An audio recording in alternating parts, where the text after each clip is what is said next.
இந்த வீடியோவில் new file create பண்றது எப்படின்னு பார்க்கலாம். நியூ ஃபைலை கிளிக் பண்றேன். நியூ டிசைன்கான சைஸ் பேஜ் ஓபன் ஆகும். First one custom size. File நேமை டைப் பண்றேன். டைமென்ஷன்ல width height, resolution and unit இருக்கும். யூனிட்டை சேஞ்ச் பண்ணிட்டு வித் அண்ட் ஹைட்டையும் சேஞ்ச் பண்றேன். பேக்ரவுண்ட் கலரை சேஞ்ச் பண்றேன். ஒன்ஸ் எல்லாத்தையும் செக் பண்ணிட்டு கிரியேட் பண்றேன். நீங்க மெனு பார்லயும் நியூ ஃபைல் கிரியேட் பண்ணலாம். அதுக்கு இங்க நியூ ஃபைலை கிளிக் பண்றேன். Shortcut key Ctrl+N. நியூ டிசைன்கான சைஸ் பேஜ் ஓபன் ஆகும். ஃபர்ஸ்ட் பண்ண ப்ரொசீஜர் தான், அதையே இங்க ஃபாலோ பண்ணிக்கலாம். ஆல்ரெடி இருக்கிற ஃபைலை எப்படி ஓபன் பண்றதுன்னு பார்ப்போம். ஓபன் ஃபைலை கிளிக் பண்றேன். ஃபோல்டர்ல இருக்கிற ஃபைலை செலக்ட் பண்ணி ஓபன் பண்ணிக்கிறேன். மெனு பாரையும் ஓபன் பண்ணலாம். ஓபன் ஃபைலை கிளிக் பண்றேன். Shortcut key Ctrl+O.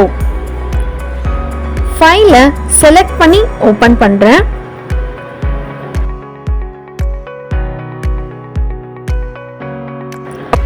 ஃபோல்டர்ல இருந்து drag or drop பண்ணியும் ஓபன் பண்ணலாம்.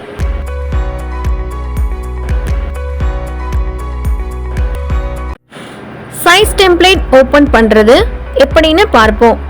சைஸ் டெம்ப்ளேட்டை கிளிக் பண்றேன். ஃபைல் நேம் டைப் பண்ணிக்கிறேன். இதுல சைஸ் சேஞ்ச் பண்ண முடியாது. யூனிட்டை சேஞ்ச் பண்றேன். இங்க ஒரு டிராப் டவுன் இருக்கும்.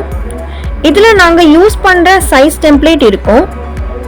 செலக்ட் பண்ணிட்டு லேண்ட்ஸ்கேப்பா போர்ட்ரைட்டான்னு செலக்ட் பண்றேன். இதுல டைப் ஆஃப் கார்ட்ஸ் இருக்கும். செலக்ட் பண்ணிட்டு கிரியேட் பண்றேன். கிரே கலர்ல இருக்கிறது கட்டிங் ஏரியா. இந்த டாட் லைன் ஷேப் ஏரியா உங்க டிசைன் கண்டென்ட் அதுக்குள்ள இருக்கிற மாதிரி பார்த்துக்கோங்க.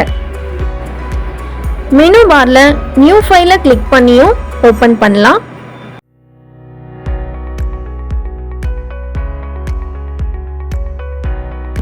டிசைன் டெம்ப்ளேட் ஓபன் பண்றது எப்படின்னு பார்ப்போம்.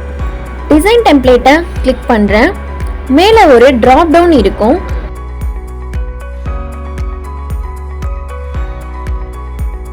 அதை கிளிக் பண்ணி எனக்கு தேவையான டெம்ப்ளேட்டை செலக்ட் பண்றேன். கிரியேட் பண்றேன். ஃபைல் நேம் டைப் பண்ணிட்டு சேவ் பண்றேன். சேவ் ஆன ஃபைல் ஓபன் ஆகிடும். நியூ ஃபைல் போய்ட்டும் நீங்க டிசைன் டெம்ப்ளேட்டை கிரியேட் பண்ணலாம். நன்றி.